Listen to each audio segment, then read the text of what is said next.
visual muy buena para darnos la dirección en la que sopla el viento. Entonces, principal condición.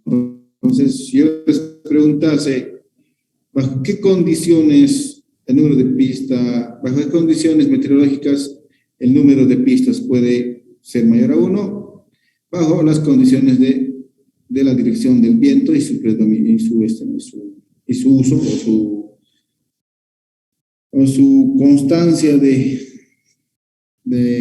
¿no? Su régimen de dirección de aplicación. Bueno, ya va a terminar esta presentación. Inmediatamente empezamos con la otra. Manera más fácil, enganchense a este mismo link. Ya, cuando acabe, se vuelven a enganchar, vuelven a entrar para continuar aquí, no mando otro link adicional. Esto mientras,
que las operaciones de este aeródromo o aeropuerto son determinantes, eventualmente no tengo otra que hacer 2 pistas, ¿no? Entonces, como les decía antes de la anterior sesión, el número de pistas, cuando depende de la condición meteorológica, depende de su régimen de viento, ¿no? O sea, replanteando mejor la pregunta que le había hecho hace rato, era ¿en qué condiciones el número de pistas puede ser mayor a 1 si es meteorológico? En condiciones de que el régimen de viento varíe, ¿no? Ya sería muy loco que tengamos otra variación y tengamos que tener otra pista aquí, ¿no? Bueno, eso ya no pasa. Sería mucha inversión.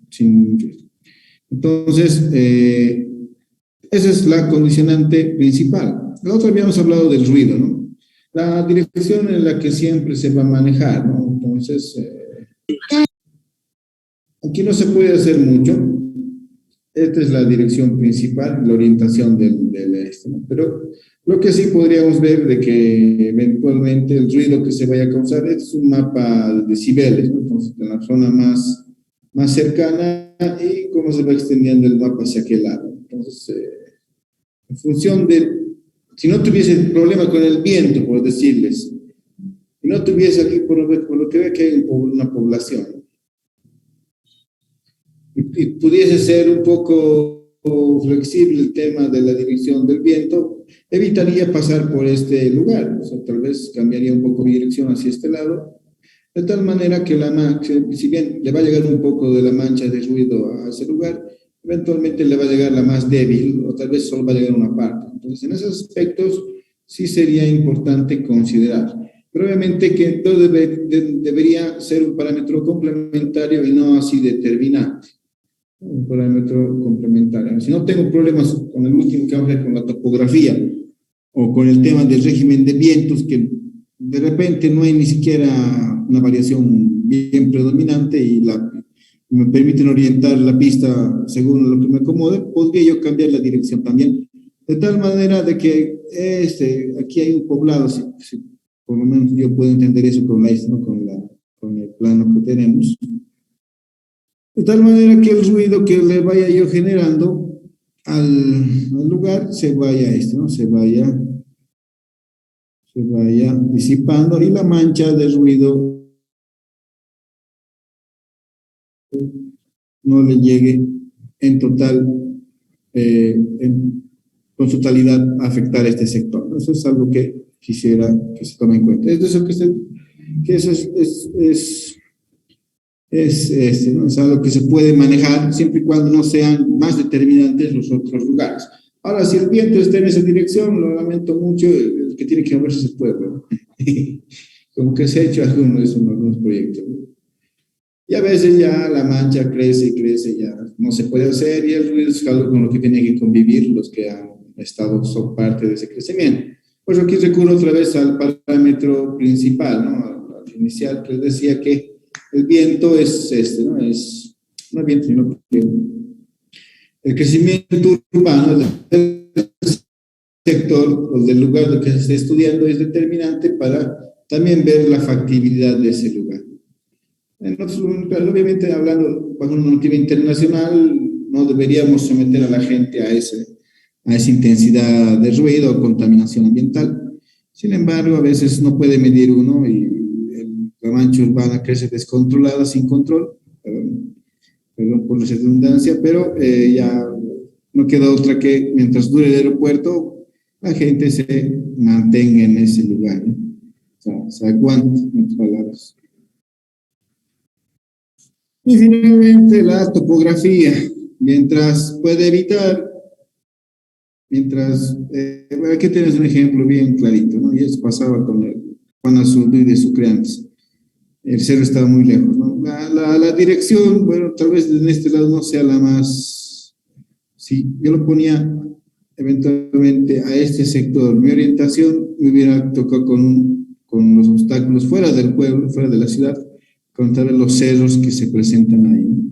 Si yo lo ponía a este lado, igual. Entonces, aquí, básicamente, la orientación la ha definido el sector donde está el sector valle, o sea, el sector más bajo de la cordillera que está ahí adelante, ¿no? Entonces, creo que más explícito que eso para la topografía no puede haber, ¿no? O sea, si no hay condición, si no es condicionante el viento y no es condicionante el ruido, tengo que verificar mis condiciones topográficas de dónde voy a instalar mi aeródromo, ¿no? Porque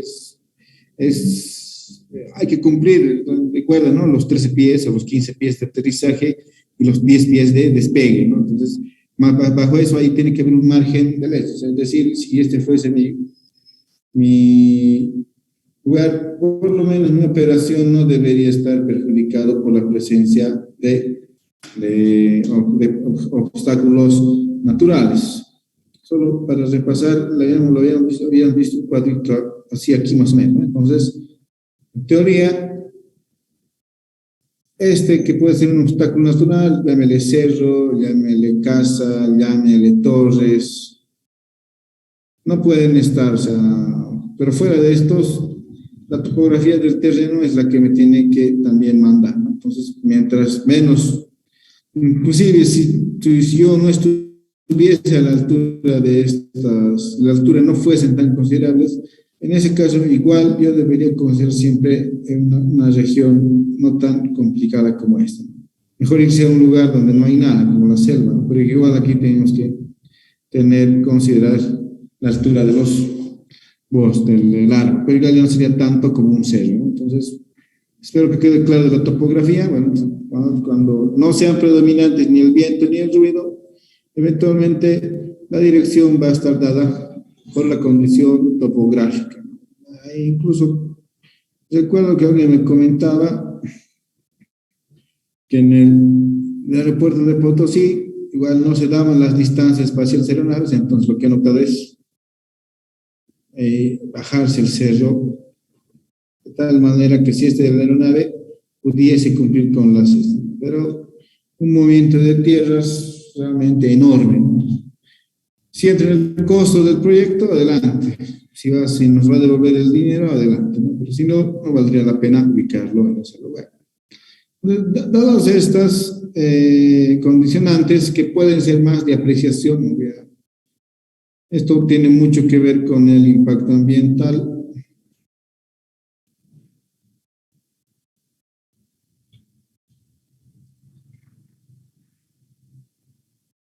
Y esto puede ver mucho con la apreciación. Ambos deberían considerarse siempre en el estudio de factibilidad, ¿no?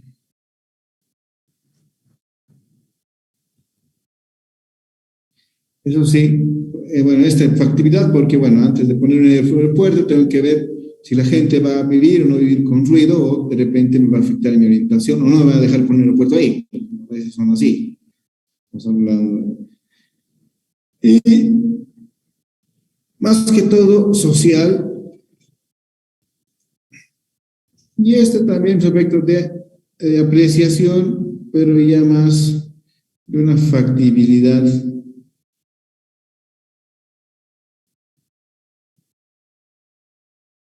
técnica y económica, ¿no? O sea, si voy a bajarme un cerro, ¿cuánta plata tengo? ¿Cuánta plata voy a invertir? ¿No? Y técnica, si realmente conviene hacerlo ahí. O sea, son apreciaciones, sin embargo, creo yo, no tan determinantes, ¿no? O sea, si no se puede dar un aeropuerto en un lugar, directamente no lo colocamos y se acabó, ¿no? O bueno, o decimos va a costar tanto y técnicamente pueden haber problemas, y ahí viene la DGAC y nos dice ya, o hágalo o no haga nada, no se puede. Y aquí igual social, ¿no? Hay que decirles a la gente, eventualmente va a haber ruido, si la gente se opone y realmente es necesario, lo cambian de dirección, o directamente se opone y no hacemos nada, ¿sí?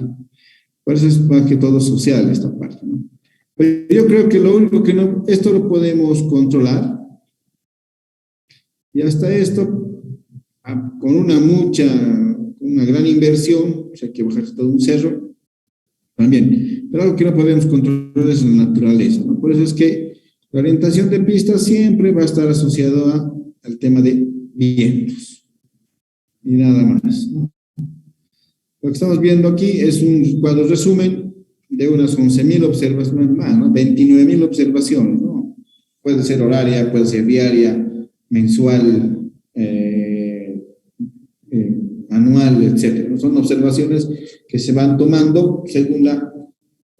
Entonces hay tres parámetros principales. El primero, que todo lo que está por debajo de un nudo es calma, es un viento que no afecta. Si todo fuese calma, no habría dirección predominante. Y de ahí se van clasificando las velocidades, de 1 a 3, de 4 a 6, de 7 a 10. Y aquí ya tenemos mayores de 63 nudos, que sería básicamente una velocidad ya más considerable y ya está peligrosa, ¿no? A ver, vamos a ver, luchando nuestro internet.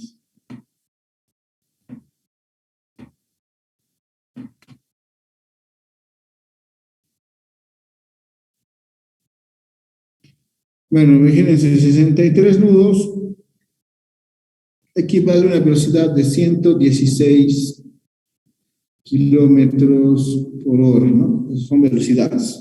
Entonces, 100, con viento ya estamos hablando de un huracán, ¿no? Así que casi nunca se supera, pero tenemos observaciones que llegan hasta 100, ¿no? Una observación una sola vez, ¿no? Cuando habrá sido, ahí puede haber información en el escenario. Entonces, es un resumen de eso, ¿no? Esta es la tabla a la que tienen que llegar ustedes. Esta tabla ustedes tienen que obtenerla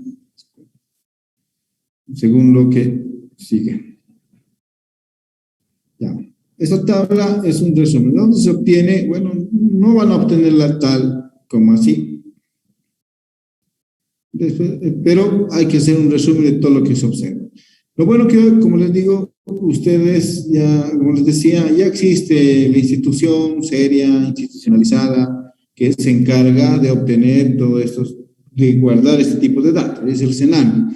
Y de paso, para nuestra suerte, ellos tienen una descarga de datos históricos.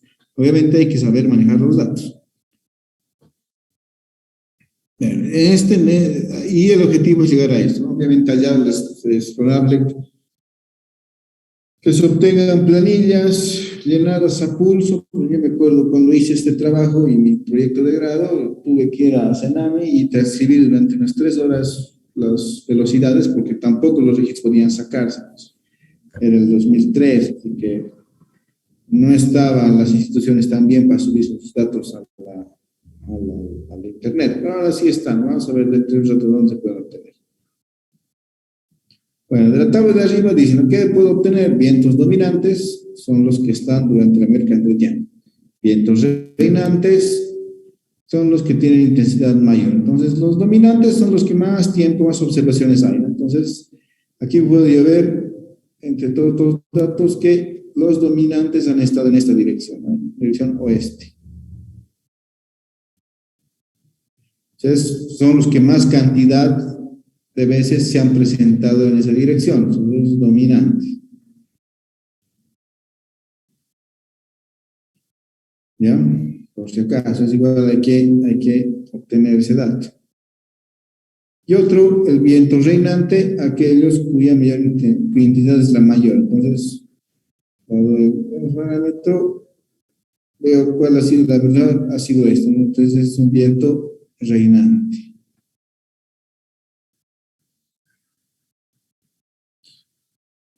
Puede acontecer que el reinante no esté entre los dominantes, puede sí pasar, o puede ser que el dominante no esté dentro. Puede pasar esto, o puede ser que nunca esté. Por ejemplo, aquí tenemos, aquí aparece una 47, está en una dirección totalmente distinta, pero sin embargo, no es parte de lo dominante. Entonces es algo que hay que identificar. El viento dominante, la dirección dominante y el viento y la velocidad reinante, ¿no? Que es la máxima que se ha visto en todos los años, con todos los que se han tomado en cuenta.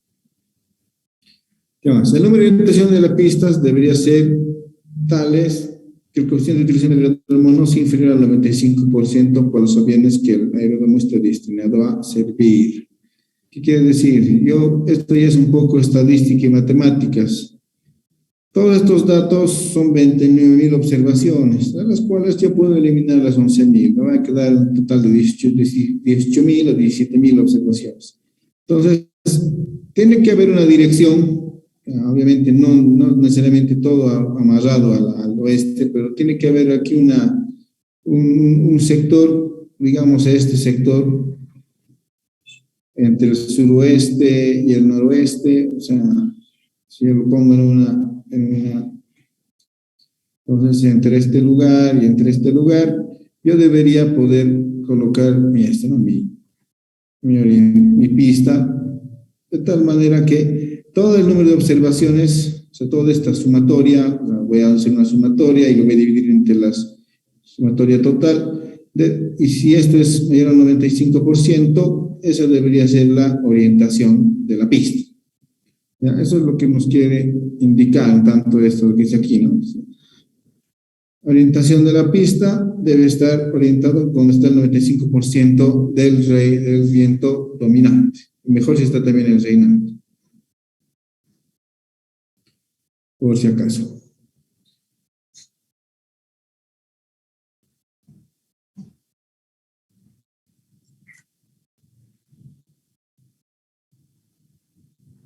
¿Qué consideraciones a tomar en cuenta? Las aeronaves no pueden maniobrar de forma segura en una pista cuando el viento posee una gran componente en ángulo recto a la dirección del desplazamiento. El punto en el cual esta componente es excesiva depende del tamaño y características operativas del aeronave. O sea, lo mismo de hace rato, ¿no? Si hay viento de lado, no se puede maniobrar. Pero aquí hay unos ejemplitos que dice que si la longitud campo de referencia está entre 1500 o más, no deberíamos permitir más de 37 kilómetros por hora, ¿no? Si es un poquito menos, 24. Entonces, si se dan cuenta, cada longitud de pista dependía del peso que maneja. Entonces, mientras más liviano es el avión, menos es la tolerancia a viento lateral. Eso para que lo tomen en cuenta, ¿no? Es por eso, y aquí tenemos claves, ¿no? Los tipos A no deberían subir esto, ¿no? Más o menos con la OASI y la Asociación Federal de Aeródromos, ¿no? Que es como que la institución más seria en Estados Unidos. Obviamente esto es Estados Unidos, pero lo que nos interesa a nosotros es el caso a esto. Y otra vez aparece la longitud campos de referencia. Esto está en el anexo 14, por si acaso. Aquí siempre lo mencioné. Pero va a haber redundancia, ¿no? Entonces, si hay 1500 o más, 37 kilómetros por hora es lo máximo que pueden permitirse. Entonces, si de repente un dato se escapa por ese lado, esto es más para la operación, pero también puede servirnos para tener una tolerancia en cuanto a la disposición de la dirección. Bueno, a ver, ¿qué más? Hemos hablado de la tabla de vientos, el reinante, el dominante y los límites, ¿no? Pero con un repaso, ¿no? Al aplicar el coeficiente de utilización, debería suponerse que en circunstancias normales se impide el aterrizaje o despegue de un avión de una componente transversal del viento que exceda de 37 para más de 1500, 24 entre 1200 y 1500 y 19 entre 1200. Esto es directamente lo que se muestra en el anexo 14 y está resumido en esta tabla que acabamos de ver. ¿Vale? Nada más. ¿Qué más dice aquí? A ver.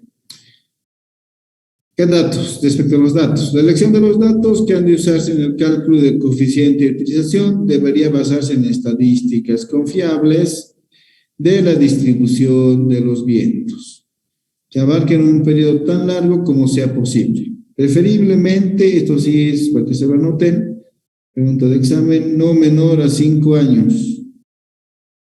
O sea, si quieren ustedes ver un régimen de vientos, una rosa de vientos, no deberían tener datos que sean menores a 5 años. Y esto también es, no cualquiera puede dar, tiene que ser una estación certificada que garantice la veracidad de esos datos.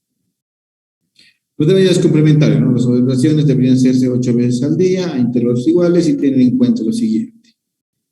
Aquí el tema de la clasificación, veracidad y dirección. Bueno, falta información fiable acerca de la distribución de los vientos, se ve una distribución uniforme, esto es estadística, ¿no?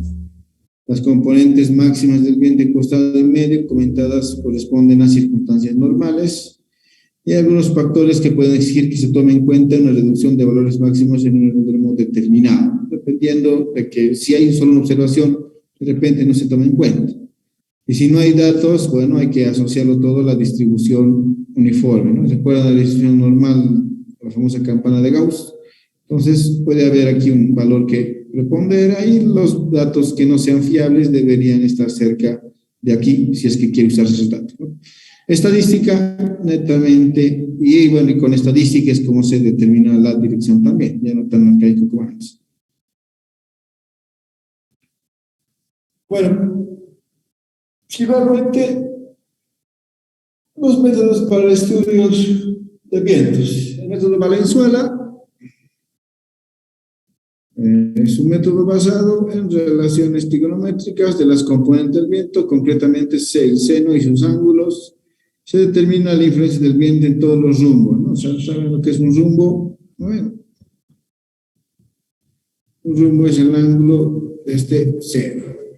Y un azimut, ¿se acuerdan lo que es un azimut? Bueno, vamos a ver. Es respecto del norte, ¿no? Pero bien. Bueno, se los agrupa en valores y se elige finalmente aquel par que cumple el criterio del 95%. Si no cumpliera ninguno, se puede dividir más la velocidad para obtener más valores, ¿no? Y tener la posibilidad de encontrar alguno que satisfaga el criterio. Se presupone que todos los rumbos del viento deberían dar 100% a la velocidad del viento, ¿no? Es un método más matemático.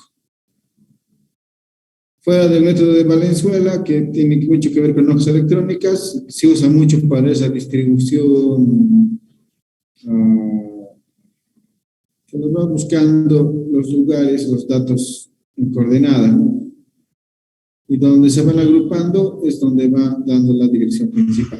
Respecto a los rumbos, es un método. El otro método ese es el más usado, que es el estudio de rosa de vientos. De hecho, la hoja Excel que les mandé está basada en ese método, ¿no?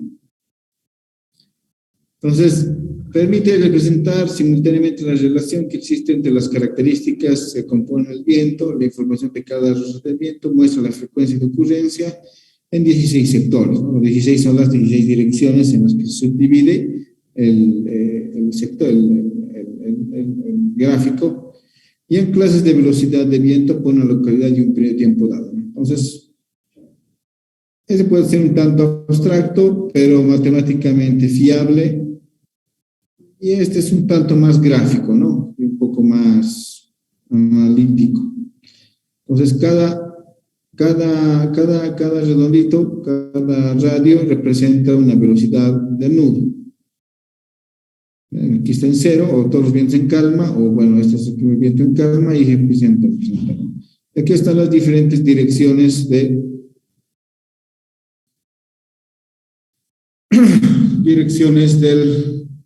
este, en las que se orienta el viento. Entonces, ¿qué es lo que uno hace? Se ubica que aquí hay, en la tabla de aquí, entonces, aquí dice de 1 a 3, de 4 a 6, de 7 a 10, de 11 a 16, etc. Entonces, estos mismos pueden ser unos radios concéntricos respecto a las rosas de vientos. Entonces, cada radio representa este límite de velocidad, ¿no? Entonces, de aquí sería de 7 a 10, de 3 a 4, de 0 a 1. Y se van colocando estos puntitos en función de cada sector. O sea, es lo que pasa aquí, digamos.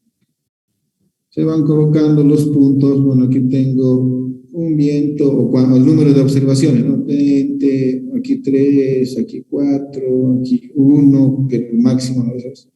Aquí puede haber 2, 2, 2. La cosa es que después se agarra una faja de velocidades en los cuales se va viendo cuántas observaciones caen en esas direcciones, ¿no? Entonces, como aquí hay números de observaciones, todos los que caen en esta faja de observación o faja de velocidad, se hacen una sumatoria. Todo esto se van a sumar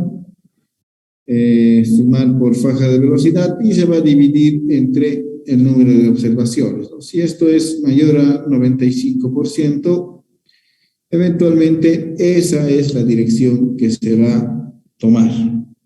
Y se puede ir girando, ¿no? Se puede ir girando hacia este lado, de tal manera de agrupar la mayor cantidad de valores. Eso se hacía antes. O sea, se agarraba una faja de velocidad, que decía ahí, no sé, 30 nudos, y se iba rotando el el papelito de tal manera, o la transparencia respecto a la rosa de vientos con las observaciones dadas, de tal manera que ahí se iban cuantificando cuál abarcaba más, ¿no? Y una vez que se determinaba dónde estaba el mayor número de observaciones, se determinaba la rosa, el lugar de la dirección, ¿no? Y creo que hay algo. Entonces, lo mismo, ¿no? Entonces, aquí tengo las observaciones, cada radio es una velocidad, y esta es un régimen, una gráfica de viento, ¿no? Tengo una velocidad dada, por eso es que concuerde con esto ahí. Antes de determinar la dirección, lo que se ha ido haciendo es ir viendo dónde se almacena la mayor cantidad de datos. Una vez que han determinado que esta es la ubicación, la mejor ubicación, bueno, en esa dirección es donde se ha colocado la pista. Parecería un poco, no sé, didáctico, pero muy antiguo, pero bueno, las antiguas pistas, antes de que se encontrase con toda la información que ahora hay, no tienen muchos problemas por fallas de orientación, ¿no? O sea, así que este método funciona, ¿no? Y aquí hay algunos datos, ¿no? Dicen la cobertura es del 99.85% de los vientos en este lugar. Esa es la rosa de los vientos. Yo creo que en la siguiente clase vamos a ver. ¿Qué datos se necesitan? Otra vez, este es un ejemplo un poquito aplicado.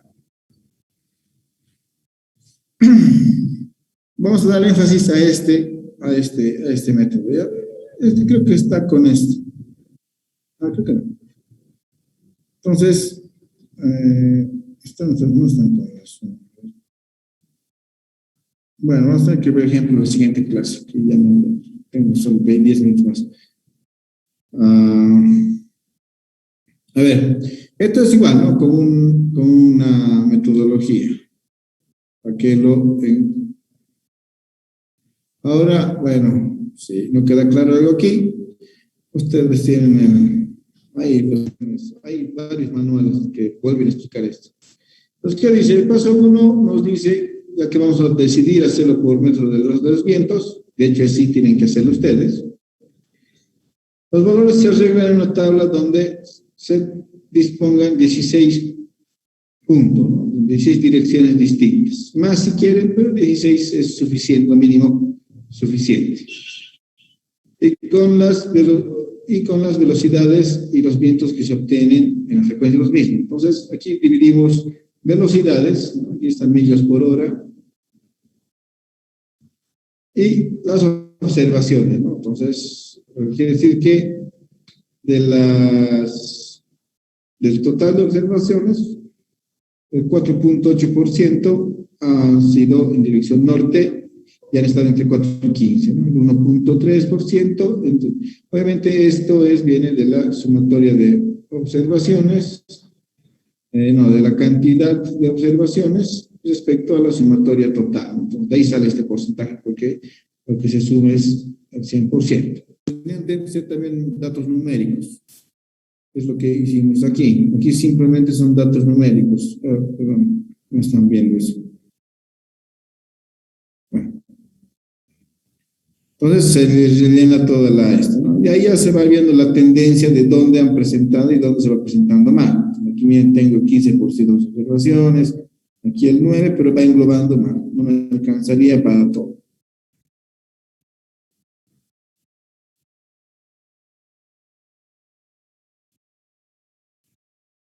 Que les decía lo mismo, ¿no? Entonces, todos esos datos se van introduciendo en cada uno, ¿no? El 1.3, el 4.9, el noroeste, etcétera. Se van poniendo el número de observaciones.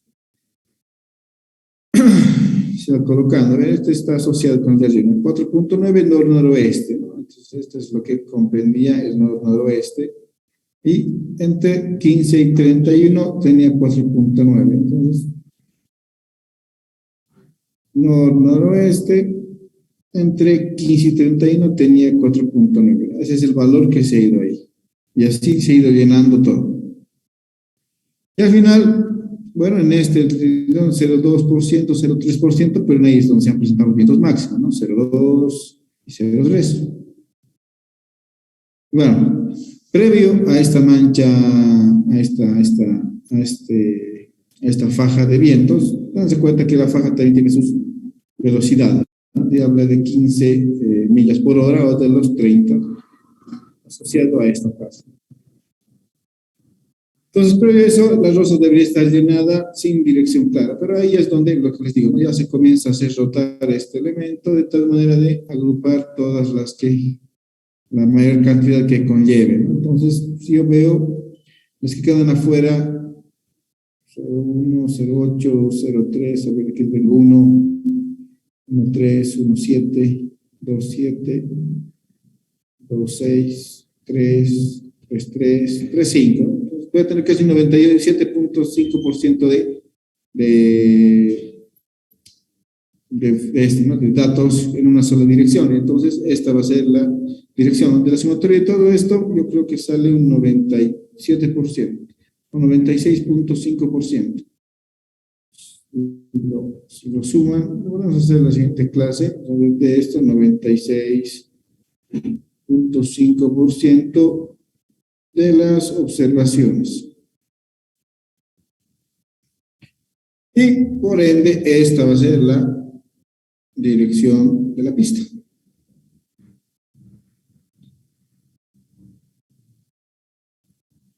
Y ya.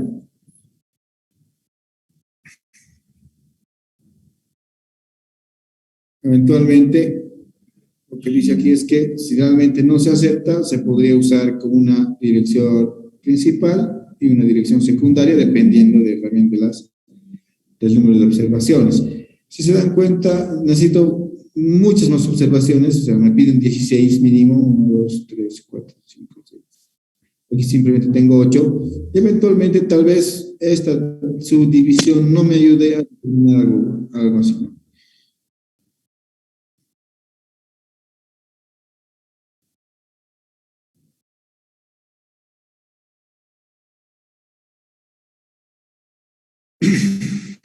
Bueno, o puede haber una distribución tan radical, como les decía, que eventualmente tal vez esta va a ser mi pista principal y esta eventualmente llegue a ser una pista secundaria, ¿no? O sea, todo es estadístico y tengo que considerarlo. Entonces, este va a ser mi dato principal y este es mi dato secundario. Bueno, son parte del criterio de análisis que se tiene. Bueno, jóvenes, quedaremos aquí, por favor, un poco antes. La siguiente clase, que es el viernes, yo creo que igual va a ser en horario normal. Vamos a analizar un poco. Aquí básicamente es lo mismo. Perdón, me olvido que no lo compartí eso.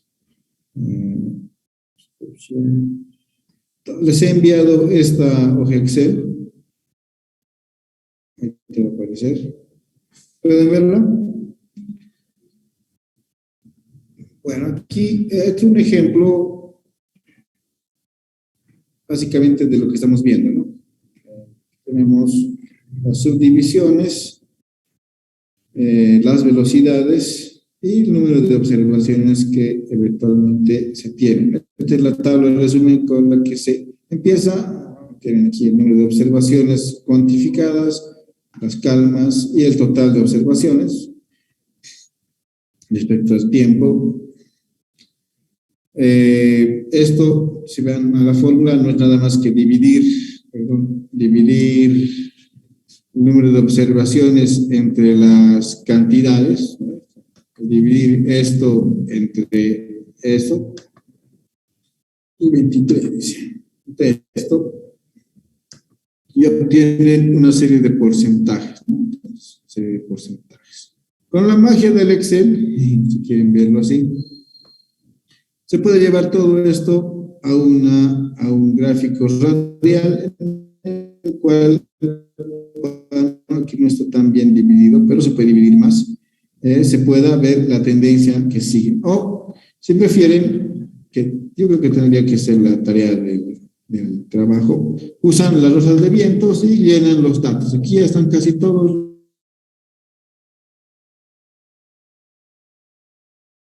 la siguiente clase. Antes de cerrar, ya hemos quedado menos de un poquito de un minuto. Ahí está, vamos con la pantalla.